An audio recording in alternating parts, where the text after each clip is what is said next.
Ross Marquand. Yay!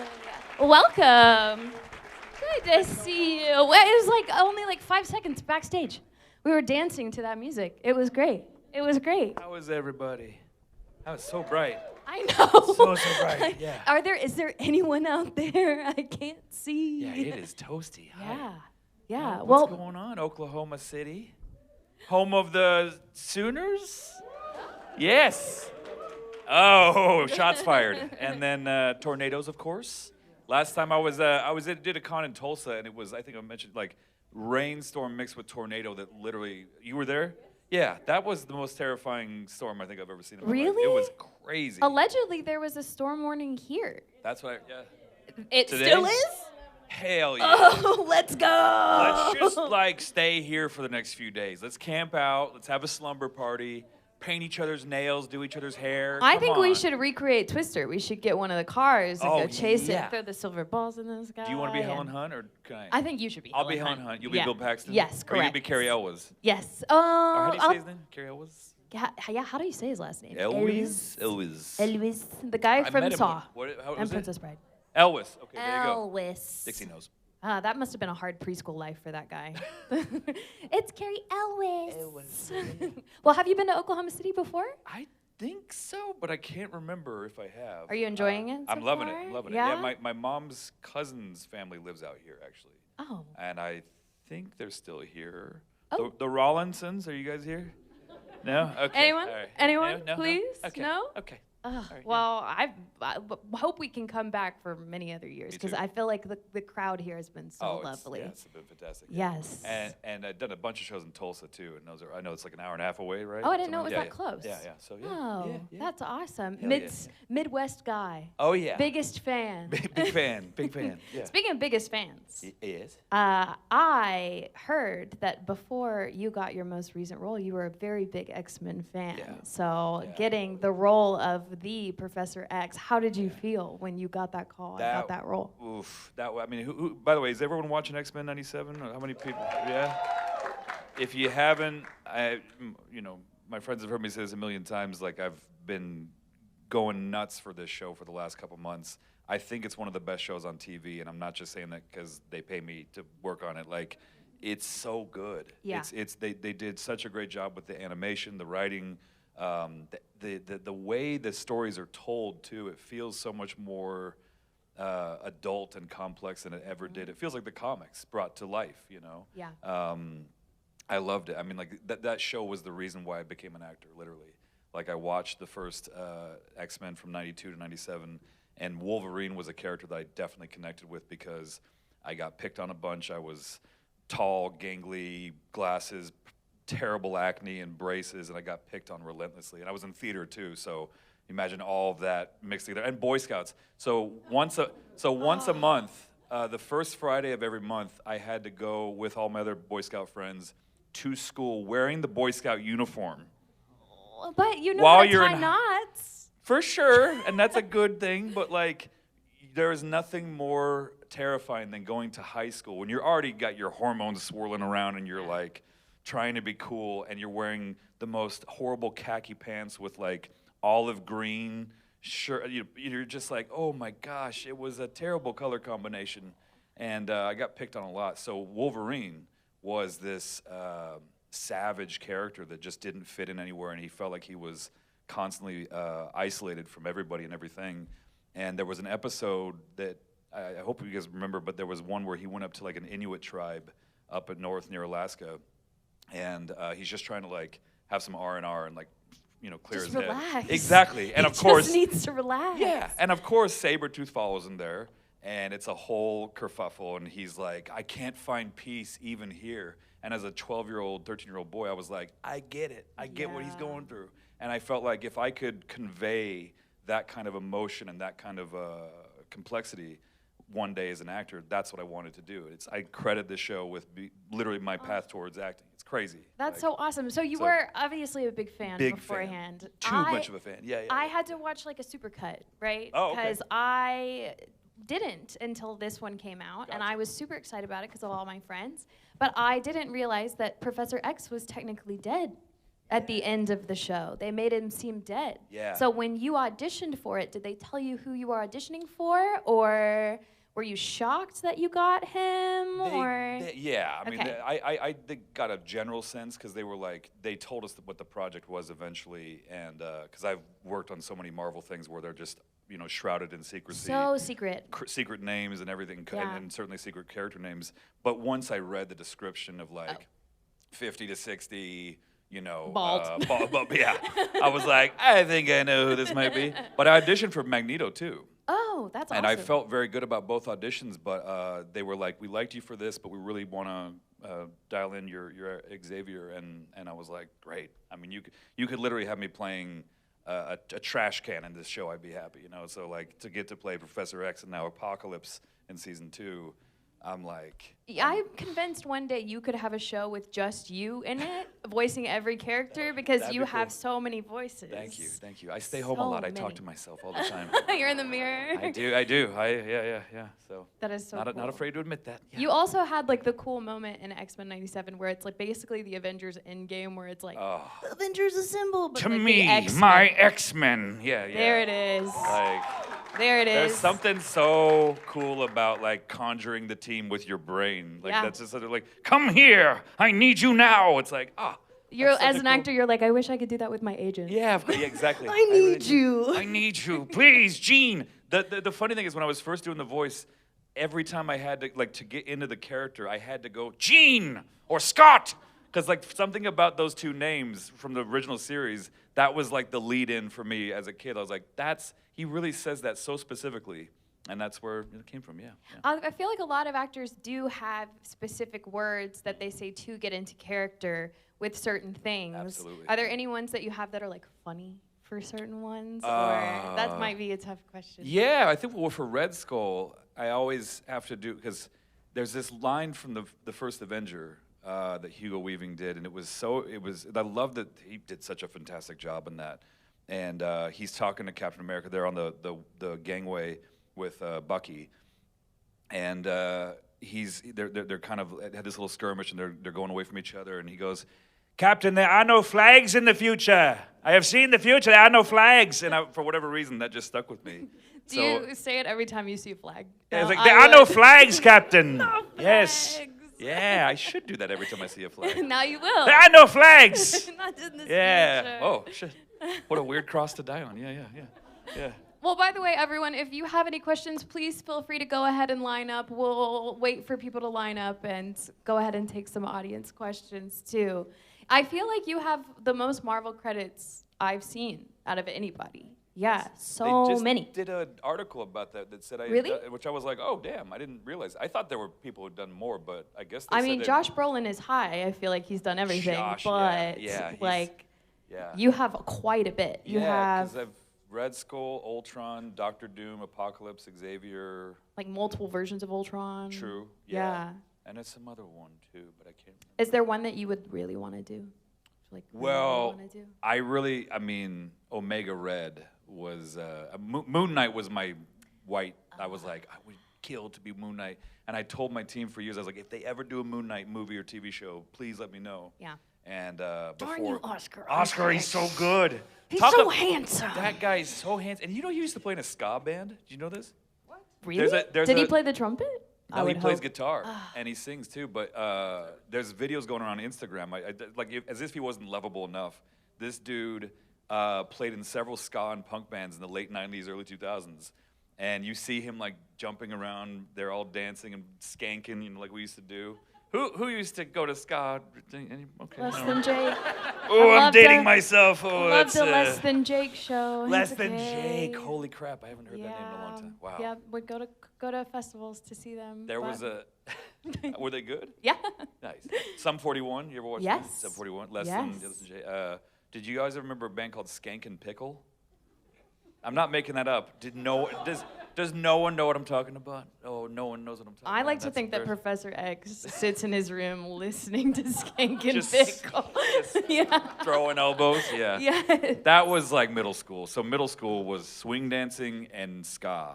That was in You big, just want to dance. in the 90s, in the early mid 90s, that was what was cool. So yeah, not cool anymore. Now you kids with your ticky talkies, are you doing the flossing? Are you doing this crap? Show me? What do you do? This thing? Show me your TikToky dance. I don't do any. Let me see your Too TikToky suave. dance. What do you got for us? I don't know. How do you dance? Let me just see how you dance, like normal. I just do random stuff. Let me see it. Nice. We're gonna put you on TikTok. Someone film this kid. We're gonna put him on TikTok. He's gonna be TikTok famous after this. Let's see it. Here. No? Okay, no, that's cool. Okay. He said, "I'm a He's like- singer, not a dancer. This There is you my go, there you go. microphone." I got you. You got It's a question? okay. No, sorry, man. I didn't put you on the spot. Yeah.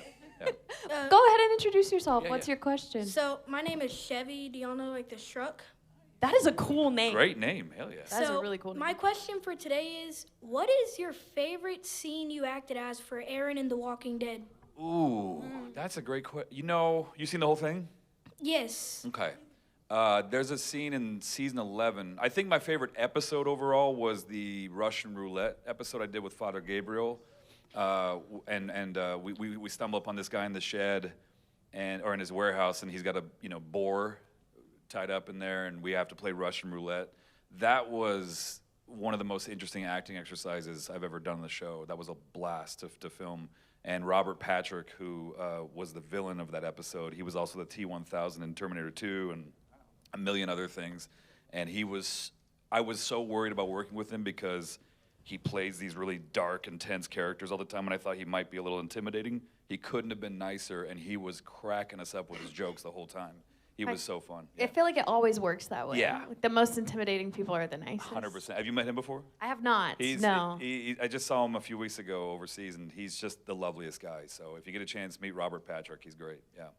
But other than that, I'd say the scene where Judith and Gracie, my daughter, are in the basement with the water's flooding and the walkers are coming after her. That was Where you saved them?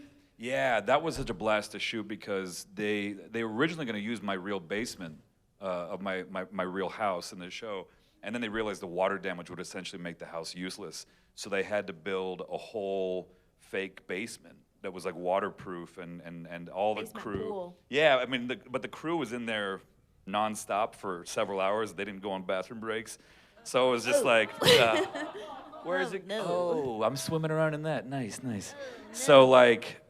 It was just a blast to shoot from a physical standpoint, but also like trying to imagine my daughter or even Judith for that matter dying, and that fear of being a father and wanting to save your kid was so much fun to play. So I thought one of them were gonna die in that episode too. I did too. She dropped her sword, like her katana that Michonne gave her, in the water and lost it. Yeah. That episode, and then all the walkers are coming in. Mm-hmm. Yeah. So what was your favorite? My favorite scene. Uh-huh. Probably when Rick is in the terminus. Rick. Rick. Yeah. Like, he's in the terminus and he's, like, when they're doing the lineup, like, they have the stuff over his mouth and he's getting out of there, Hell yeah. Yeah, that's a good one. Or when Carol shoots something and makes a big explosion. Oh yeah, I think that was the same episode, right? Mm-hmm. Yeah. Good solid. Heck yeah. Right on. Thank you, Chevy. Thank you for your question, Yeah, Chevy. Thank you. You're welcome. Nice shot. Chevy is such a cool name. Such a cool name. Such a cool Such a name. cool name. Yeah. Hi, what's your name? Hello, I'm Trey. I actually met Ross yesterday. You guys signed a comic for me. So first off, thank you for that. And I'm not trying to draw this out too much, but so the show started when I was actually 10 years old, and it's my favorite show of all time. So you're it's 24 now? 23. I'll be 23. 24 in Tallest December. 23-year-old I've ever seen in my life. Seriously. Yeah. Damn. But so like what I wanted to ask is, so like, there's so many great moments of the show, that I got to witness, like firsthand watching it every single day. It was kind of a similar question to what he asked, but like there's so many great moments of the show. I just wanted to know what moment is probably like the most that stands out to you the most. Whether it be behind the scenes or like a certain scene you filmed, like he said, or just something that stands out to you the most more than anything. There was an episode that was pretty much just Aaron and Rick going out to get supplies for Negan and the Saviors. Yeah, great Because we episode. were basically like held hostage by them, and Yeah. they were like, the only way you're going to survive is if you bring us supplies and pay your taxes, You got to essentially. get up in that episode. It made me really sad. Yeah, it was insane. And like he and I have to go out in this houseboat to get these supplies and almost die in the process. And there were several times where we had to wait for the rain to pass because even though we were in the water, we would have to get dried off, and then there were so many times where Andy and I were just sitting on top of the houseboat in the middle of this lake with all these dead bodies floating around us. Wow. And we were talking about his kids, and they're going to school in London, and he's like, I really miss them, mate. It's hard being away from them. He's like, they're 8 and 10. I really miss them so much. And I was like, yeah, man, I'm sorry. And we were talking about family and the sacrifices of. And I remember looking around, being like, what a weird job. Like, kill zombies for a living, and just like, there's something about that man. If you ever get a chance to meet him, he is the most gentle, extraordinary, but also like fierce dude. Like when he gets to set, he's no longer, hello, I'm Andrew Lincoln. He's very like posh, almost. Yeah. And then the moment he gets to set, he's like, yeah, all right, here, let's go. Yeah, let's do this. His favorite thing to say was, let's kick this pig. That was like his I don't know if it's a British thing or whatever, but like, yeah, let's kick this pig. And I'm like, yeah, let's kick a pig. What a weird. Hell yeah. Like, I thought we had weird phrases. Y'all are kicking pigs over there? Something he just picked up in his accent class. Exactly. So they're like, say kick the pig over and over, and he's like, stuck with him. They'll think I'm a real American then. Yeah. Yeah, that was probably my favorite, yeah. Awesome. Thank you so much. Thank you, bud. Thank you. Hello again. Hi. Good to see you. Good to see you again. I'm Lance. My question is, have you ever seen any of the edits people have made of you when you worked on The Walking Dead? Yeah, like on Instagram and whatnot, or? Yeah. Yeah. Did you make some? No, but I was okay. thinking of making some. Yeah, I look at that stuff. People tag me a lot, and I see it. I'm on Instagram all the time, which is very embarrassing to admit. I'm a 42-year-old man. I probably shouldn't be on Instagram as much as I am, but It's a time suck. it is. And Yeah, we were that's talking about it. I have ADHD, so I'm like, I can't stop. It'll Like, be I need 8 hours later. Yeah, it's a real problem. So yeah, if you want to make something, tag me. I'm sure I'll see it because I'm Okay. on there all the time. Yeah. I feel Yeah, like so if I were a celebrity and people made fan edits of me, I would watch them before going to the gym. And I'd be like, I'm the strongest. Just have to do it. It's a good makes you feel good about yourself. Yeah, exactly. Hi, Hello. what's your name? What's up? Good to see you again, man. What's Yeah. up? Good to see you. My name's Hey, Luke. I've watched all your stuff on The Walking Dead all the years. Appreciate all your work. Thank you. Everybody here is awesome. Thanks, man. But also a fan of 97 and Invincible, of course. It's a great show.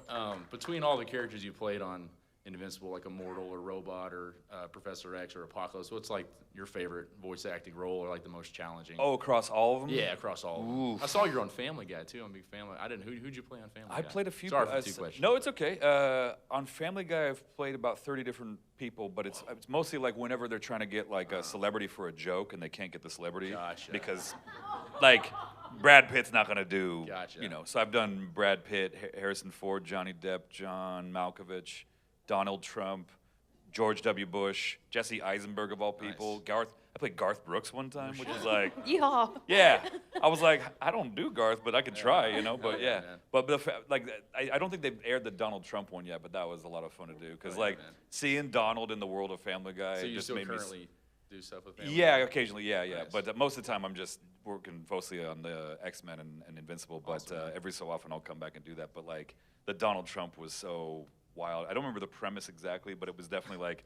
Peter's like, oh, it's like that one time that I met Donald Trump in a bathroom. And he's like, oh, I love the towels here. They're very nice, very luxurious. They're terrific towels. They're the best towels, believe me. They feel great. They're like cotton. They got 300, 500 thread count. I don't know. So many threads on these towels. They're wonderful. They're really nice. Very, very soft. Very nice material. And it was just, he let me riff for a while. And it was, that's great. so that was a fun one. Yeah. You're scary good at that one. Thank you. Right. Scary good at that one. Yeah. Oh my gosh. Sorry. Well, I appreciate it, man. Of Thanks. course. Oh, yeah, I answered your question. Sorry. Oh, The one I like the most, is that what you said? Yeah, well, you like the most and the most challenging. I think the one I like the most and the most challenging is Apocalypse because the original version of him, and we were doing the session a couple days ago, and I'm doing several scenes where it's Xavier talking to Apocalypse, which is weird to switch back and forth. It's a mental, it kind of gets hard at a certain point, but Apocalypse from the original series had such like a booming Shakespearean voice. They obviously added an effect to make it get that like kind of crackly robotic vibe to it. But he's got, it's like every word he says is so laced with meaning and power. So trying to get that right was very hard for me. But I love playing Apocalypse. Like, he's like one of the best villains in the Marvel universe. Yeah, So he's awesome. it's a blast, you know. Yeah. Another Oscar Isaac, right? Yeah, exactly. Yeah, exactly. Yeah. He took Moon Knight from me. I He took know. What are we Apocalypse. doing, yeah. man? Doing everything. Yeah, man. Yeah. we'll No. appreciate that. Of course. man. Thank you, Thanks, bud. Thank sir. you. Yeah. Cheers. Hello again. All right. All Thank you right. again for meeting us downstairs. I Yeah, appreciate of course, it. man. Yeah. But my name's Preston, and so my question, I guess, is: so you've done a lot of Robert Kirkman. It sounds like with your career with The Walking Dead, moving on to Invincible. I was just curious how that's like working with some of the similar actors and actresses from one project to the other, and what the experience has been like with Invincible. Yeah, that's the cool thing about Robert is that, you know, once you've worked with him, if he likes working with you, he's like, I'll keep that in mind, you know. And he literally just cherry picked all of his favorite, you know, Walking Dead actors for these roles, and he was like, Lenny, you'll be Darkwing, and you know, Cudlitz was Red Rush, and I didn't, you know, the funny thing is I've known Cudlitz for years. I didn't know he could do a Russian accent. Didn't even know he could do accent work at all. Like, it's just not something he normally showcases, you know. And he was great. And Lauren, Maggie played Warrior Woman. Yeah, Sasha plays.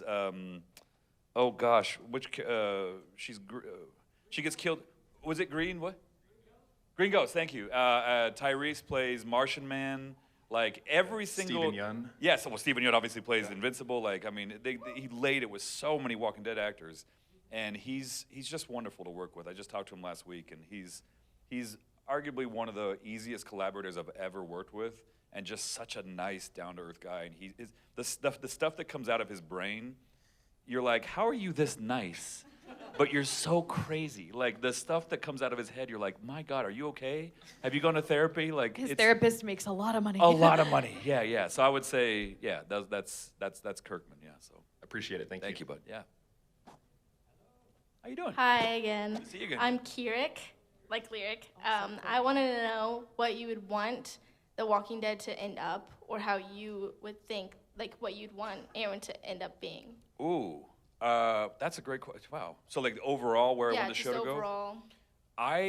So I haven't seen the spin-offs, I'll be honest, because I don't have cable, and I've been traveling so much that I haven't been in a hotel that's showing it. I guess, especially overseas, it's not available. It's only available in America, which is crazy to me. But I heard they're great. I want to see them, but I really want to see a version of our characters like going to other parts of the world. Like if Daryl can go to France, I don't know how the hell he wound up there. Did his bike fly all of a sudden? Like, how did that happen?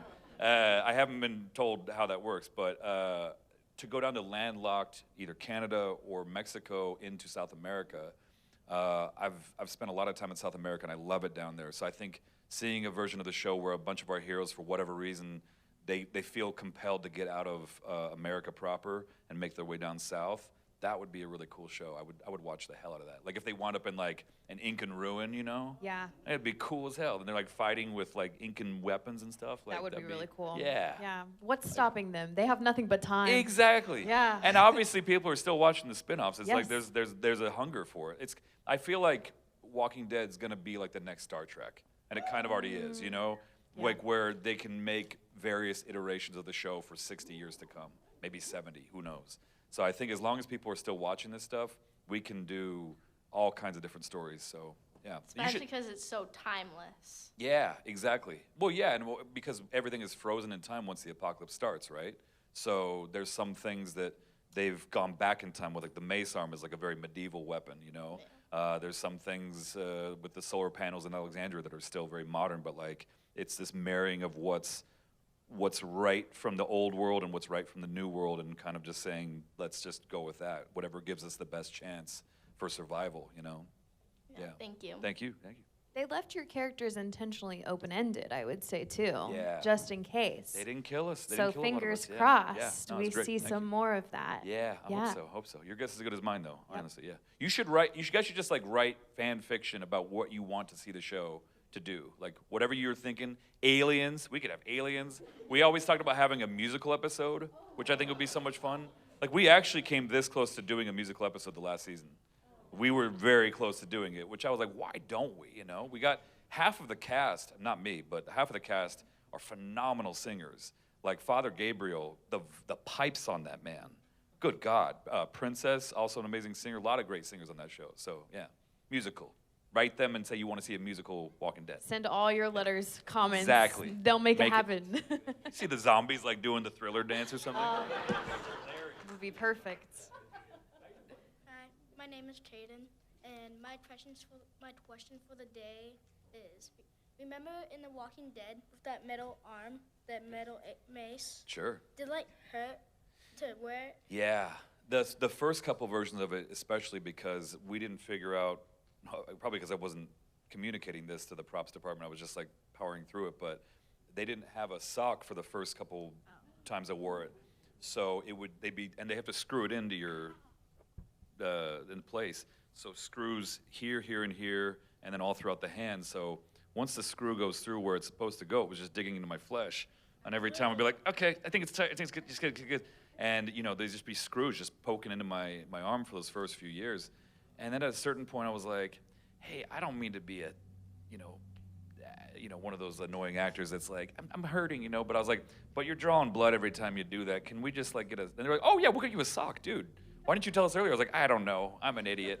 I've got anxiety. I'm a people pleaser, yeah. So that's that, but the mace arm, when that finally got the new hand, when it was detachable and they could put the mace on there, it was so tight in there I had to squeeze these fingers up like this to get it to fit. And for the longest time, after the last season, we shot for 14 months, almost straight, and I could barely feel these two fingers. It was just they were kind of frozen like this for a while, and I had to retrain them to get back into place. So it was, yeah. It looked cool, but it was... The regular one, the rubber one, was not. That was probably 6 or 7 pounds. But the metal one, the one that actually was made of metal for breaking open windows and doors, that was probably 15 pounds, which doesn't sound like much, but you have a 15-pound thing on all day. My left arm was like Popeye. It was so much bigger than my right. I was like, you working out? I'm like, just my left arm. Just my left arm, yeah. I probably should have balanced it out, but. Thank you for your time. Thank you, bud. Good to see you. Yeah. Hello. Hello, I'm Sean. Really, I answered a little bit of it, but I was going to ask just how physically grueling was really shooting on The Walking Dead? Oh, man. There were some days where we just didn't think we could finish the day, because the heat down there, oof. I mean, I'm sure it's very similar to Oklahoma, but it gets so damn hot and humid where I remember one day it was season 6.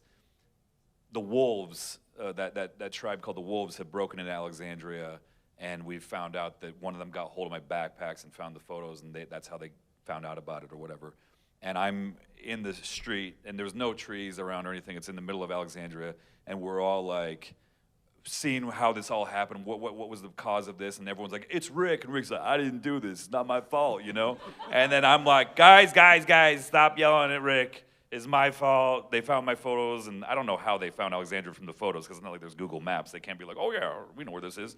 It was kind of flimsy. There were some writing choices that I'm like, I don't know if that makes any sense, but okay, you do it anyway. But I was out there doing these pages of dialogue, because sometimes they just write these massive monologues for you, and you're out there when it's 110, 115 degrees with 100% humidity on top of that. And of course, they always had us wearing 4 or 5 layers for some damn reason, even though they know it's the South. And your brain just shuts down. You're just you're doing your lines, you're like, I can't remember. I knew I had it fine yesterday in the hotel in the air conditioning, no problem. But you add that to running around and having to do the kills and everything, and being covered in blood and mud, and then the bugs is the big thing. We'd have to do constant tick checks on each other. We had a few people have pretty gnarly tick issues, and the mosquitoes, the chiggers. I don't know if you ever have those out here. Yep. Oh my God! How do you call them? Chiggers, Oh, yeah, yeah, the yeah, little yeah. red bugs. Oh my God! They would just devour our legs. Selsun blue. Yeah. Oh, is that what works it? Yeah. Ah, Selsun blue. Selsun blue. I grew up in Tennessee, so we had them. Yeah. I didn't know that. Yep. Ah. Yeah. Okay. Yeah. So yeah, it was a lot of fun. Like I said, we got to kill zombies for a living. So, but I'd be lying if I didn't say it was Seth, Father Gabriel always said it best. He's like, when you do an episode of our show, you feel like you earned your paycheck, versus some shows, I bet up a buddy who works on NCIS, and he's always in an air-conditioned studio, and he's works for 6 hours a day, and he's done. And I'm like, must be nice, dude. Must be nice to like have that kind of vibe. And it was never comfortable on a show, which is kind of what made it great, I think, you know, because we were just a scrappy group of survivors, you know, trying to make it work, and it was a blast. Yeah. Thank you very much. Thank you. Yeah. Hello again. Hello again. Yeah. I did have a question for you. Okay. In Invincible, if you could bring back one of the original Guardians, which one would you do, and how do you think they would fit with the team? The new one. I think Warrior Woman. I think she was the strongest next to Immortal for sure. And you know, I mean, Darkwing he's literally just a man, so he's Batman. He's gonna die. Red Rush is a badass, and he's very fast, but he'll die pretty quickly too. Think of his wife. What's that? Said think of his wife. The She wife. was so upset. Yeah. Oh my God, I felt so bad for her. That actor, I don't know who played her, but she was great. Yeah, I agree. I don't know. Warrior Woman also had a boyfriend as well. Okay, bring back Warrior Woman then. Really? Yeah. know He was flirting with Mark's mom. Oh, he doesn't deserve That's. And then kicked her out of the group. I didn't know that was him. Okay, gotcha. That makes a lot of sense. Okay. Well, anyway, so yeah, she was a badass, and I just think that character, given more time and not having killed after the first episode, which I don't know how Lauren felt about that, but I was like, dude, she was so good in that, and then she just gets their head snapped in half. Yeah, Invincible's a very dark show. It's you've But seen we love it. the shock factor. Yeah, It's good. that subway scene. Oh my God. Oh. How y'all like the subway scene? Yeah. Oh yeah. I feel like Subway should have done a cross-pollination marketing thing with them. Be like, hey, Subway, eat flesh. You know. Like, yeah. That'd have been fun. That'd have been fun. Anyway, that's yeah. Thank you. Thank you. Yeah. That's gross. I'm sorry. All right. Hi, Ross. My name is Bonnie. Good to see you, Bonnie. Yeah. So my question is, what role would be your dream role, even if it's something that someone's already done or something no one's done? I always wanted to play Han Solo as a kid, and I think, you know, you can't touch it now. Obviously, they did the you know, Know What I Want To, but I want to play a new character in Star Wars. There's a guy named Revan who's you know, Revan, yeah, Darth Revan. and I've done some reading on him. I used to read all the fan fiction stuff as a kid and all the books, and I was really fascinated with that world. Thrawn was also a big character that I loved, but I think the actor that's been playing him recently on Clone Wars and also the Ahsoka is just perfect, absolutely perfect. So I wouldn't even want to touch that now, but I think Darth Revan would be cool because he's like kind of doing the fine line of like half Jedi, half Sith, going back and forth in the early era of the Republic, and I think that'd be cool to play, you know? Because I think good guys are fun to play to a point, but unless they have a dark side, I kind of lose interest, which is why I was always pushing Aaron to go darker and darker and darker, because he was just this affable, nice guy that's just so friendly all the time, even after he's been beat up by every community, and I was like, can he please get a little darker? And then finally, after they killed Eric, and then they said, we're going to cut your arm. I was like, great, loving all this. This would be great for character development. I was sad to lose Eric, obviously, but great for character. And that's when the beard came back, and they were like, yeah, we're going to make you more like comic book Rick. I was like, hell yeah, that's great. So I was very stoked about that, yeah. Awesome. Thank you. Thank you. Yeah. Every character needs a little bit of a dark backstory. Exactly. Yeah. Yeah. Yep, exactly. Makes them more interesting. That's why I love Captain America, but he's just too perfect. Yes. He's a little Yes. too perfect. Yep. And I think that's why I'll always gravitate towards Bucky. characters like Iron Man or Bucky. Yeah. You're just like, you know they're wrestling with so much. Yeah. And it makes them more interesting to watch, I think. And you know, could so. never be me. Like I No? could never be that happy and What are you talking good about? and You're great always all the happy. time. Every time I see you, you're always well, happy. Really? You know, yeah. I Oh, mean, you're I'm always happy. But you know, it's cool to have like a dark backstory. You're like, Agree. oh, they're brooding. Yes. Let them brood. That's why Batman's such an awesome, and Wolverine too, because Yeah. it's like, oh, I know they're the good guys, but like, you wouldn't want to cross them either Yep. too. Like they're kind of crazy, you know. He's got so. kryptonite in his trunk at all times. yeah. Superman, don't make him mad. Yeah, exactly. Yeah, exactly. Hell yeah. Go ahead. What's your name? Nolan, I have a question. Out of all the Marvel roles you've played, what would be your favorite? I am pretty keen on Apocalypse, but to be honest with you, Red Skull was the one that started it all. Getting that call, we were just finishing up season 7 of The Walking Dead, and I had flown back from Georgia to LA because I figured that we're all done for the season. And then on the cab ride back home, my manager called me and she's like, hey, you booked that Hugo Weaving voice match thing. And I was like, oh, cool. Is that how they labeled it, by the way? They didn't 100%. say Red Skull? They did not. I was wondering that. Because they said, they reached out because they knew any impressions. They're like, does Ross do a Hugo Weaving? And I was like, I don't know. Like, what Hugo, because like Hugo is Australian, but he's known for doing accent work. Like, he obviously does British, American, and they were like, well, we're thinking like a German Hugo Weaving. And I was like, I think that's Red Skull, like, right? I don't know who else he's been German. And they said, well, we can't say, but here's a voice reference. And sure enough, it was from the first Avenger. And I sent it in a month before that, you know, so I thought it was a pass. Usually if you don't hear right away, it's a pass, you know? And then they called and they were like, yeah, we need him tomorrow morning in Atlanta. And I was like, I just left there, dude. Shit. So I literally told the taxi driver to get us, we took a Yui and went right back to the airport. And I took a red eye, and I got there at like 6 in the morning, hadn't slept all night, was working on the lines the whole time. And I didn't know what it was until I got there, and they were putting the dots that they maybe shave, because they make you for the motion capture, and they put dots on the face, and the makeup artist is looking at me, and my eyes are darting around like crazy, and he's like, you have no idea what you're working on, dude. I was like, they haven't told me anything. And he goes, Why am I here? Yeah, yeah. It's like, what is going on? And there's like 150 people waiting for me. I'm like, this is not like any other voiceover job I've ever done. And they're like, this is the new Avengers movie. I was like, oh. Well, I'm gonna go to the bathroom and have some, like, heaving, you know, like get my breath. And I literally just went to the bathroom and just like did some deep breaths and kind of like collected myself. But I was freaking out, because like Red Skull's literally one of the most iconic, oldest, you know, supervillains in Marvel history. He is the oldest supervillain in Marvel history. The only other supervillain that's older than him is Lex Luthor. Whoa. Lex Luthor came out in 1938, I want to say, and I think Red Skull was 1939 or 1940. So about the same time. But yeah. Thank you. So, yeah, of course, yeah. You were saying too to me earlier that the mocap suit experience was crazy, and it took a very short amount of time. Can you elaborate on that a little bit? Yeah, that was the cool thing, because what me, Thanos, Hulk, certainly Rocket, all wore were these like glorified pajamas, and I'm sure you've seen pictures of them, but they have these like diodes sewn into the fabric that track your movement. So there's these TVs around the room that give you like a 3D mock-up of what you're gonna look like. It's a very rudimentary mock-up, but it's like, you're like kind of blocky, you know? And you could see what you would look like in real time.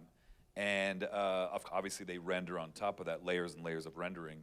But it was such an easy way to work, because at the end of the day, you're not worried about like, oh, did that camera capture my, because the camera's strapped to your face.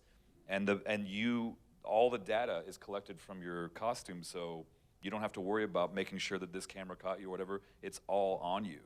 And it was such an easy way to shoot. We literally finished that in 8 hours, I think. Both films were done back to back in one day. So crazy. Crazy. You don't have to hit the mark. You are the mark. Exactly. You are the mark. Yes. And it's very, very freeing. Very freeing. Yeah. Yes. Yeah. Hi, I'm Alyssa. I have another Walking Dead question for you. Nice. I was wondering, which character's death did you find the most heartbreaking, and which actor's exit from the show was the saddest for you as well? Yeah, when Daryl died, that was, you know, I still, like, I get choked up thinking about it. You guys know about that, right? You guys know? You know about it, buddy? No? Oh, you didn't know? Oh, no.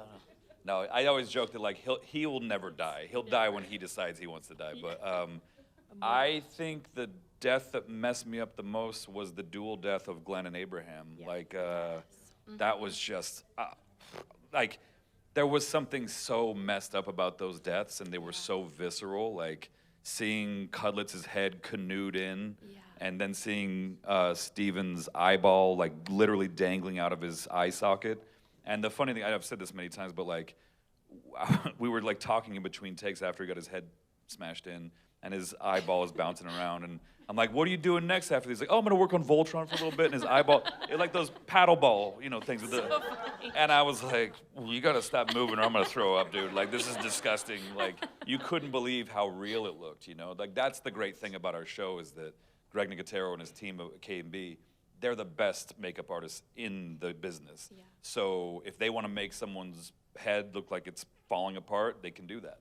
you know, which is the great thing about the show. But it was, I think we went so far with that one that we lost a lot of people because they were just like, that was too dark, you know. Yeah, I actually had to take a break. Did you? I read the comics. I knew it was coming, and I had to like stop the show and be like, I'm gonna take a couple weeks and take a break because the makeup artists were so good and everybody conveyed the emotion so well. It was rough.